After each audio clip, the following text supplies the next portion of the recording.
Soweto, vous savez que nous n'avons pas un autre endroit pour échanger, pour discuter, pour avoir des communications. Ce n'est qu'en Assemblée générale.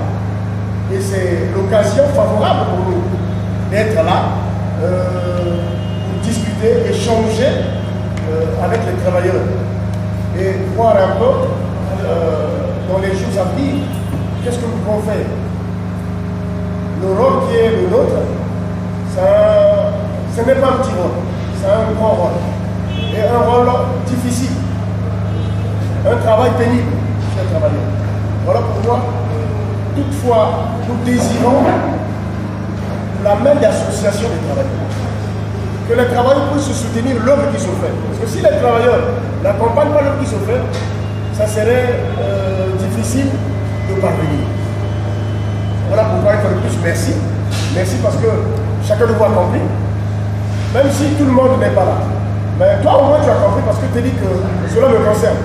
Je ne peux pas rester à la maison, d'autant plus que les questions qui seront débattues là-bas me concernent moi.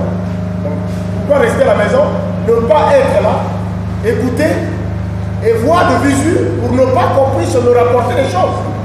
Et que quelqu'un viendra me dire que non, mais qu'est-ce qu'on a dit là-bas? Non, là-bas, on a dit ceci. Or que si tu étais là quand même, tu allais vivre.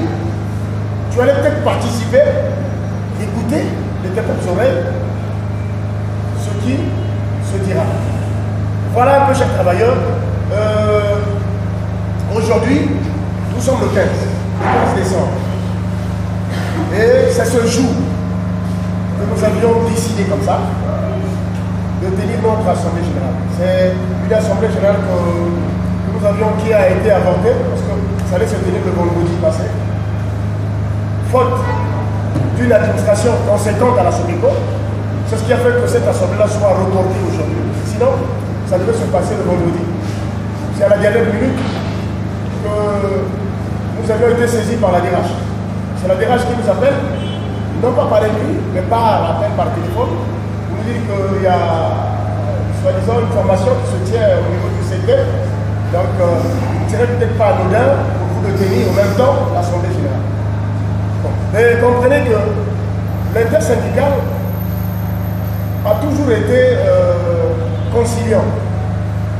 Nous avions accepté pour ne pas entraver à l'administration. On a accepté, dit, d'accord, ce n'est pas un problème. Nous allons décaler notre assemblée générale pour le mardi 15. Et c'est ce qui fut fait. Voilà pourquoi nous sommes là, bien aimés Seigneur. Mes chers camarades,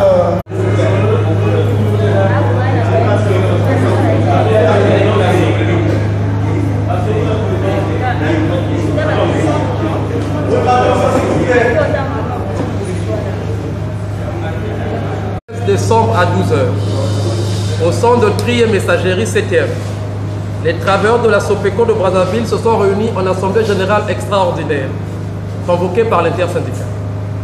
L'ordre du jour a été le suivant. La situation de grève déclenchée le 23 septembre 2020. Divers. Considérant que les négociations informelles sur la sortie de crise et la reprise du travail ont été menées par la direction générale de la police. Considérant qu'un procès verbal informel a été conclu entre la direction générale et l'intersyndicale, celui de la reconnaissance des bureaux syndicaux, de la réintégration des syndicalistes licenciés abusivement et du paiement de 2 mois de salaire dans l'intervalle allant de octobre à décembre 2020 au lieu de 5 mois réclamés au préalable. Considérant que la direction générale de Sopeco n'arrive pas à créer les conditions d'une éventuelle reprise des négociations sur le cahier de revendications déposé depuis le 17 décembre 2019, envie d'aboutir à la décrispation du climat délétère au sein de l'entreprise depuis sa nomination en avril 2018. Il a été décidé ce qui suit. 1. La suspension de la grève décidée en Assemblée générale extraordinaire du 23 septembre 2020 pour privilégier le dialogue social à compter de ce mardi 15 décembre 2020, afin de reprendre les négociations, témoignant ainsi notre bonne foi. Contrairement à la levée de la grève prononcée par le ministre de tutelle, M. Léon Gistibombo, n'étant pas habilité de lever ni de suspendre une grève. 2. La reprise du travail dès ce mercredi 16 décembre 2020 à 7h pile. 3. la reprise des négociations sur le cahier de revendications avec la direction générale sous la supervision de l'inspection du travail dans les jours qui suivront la reprise du travail. 4.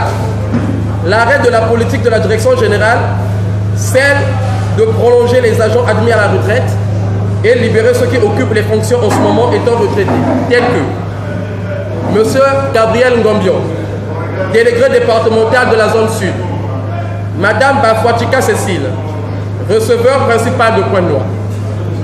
La main tendue par les travailleurs de la SOPECO doit maintenant croiser le sens de responsabilité de la directrice générale pour concrétiser les doléances faites à son égard. Au cas contraire, elle sera responsable de ce qui s'en suivra. Commencé à 12h30, l'Assemblée générale extraordinaire des travailleurs de la SOPECO a pris fin à 14h30. Je vous remercie.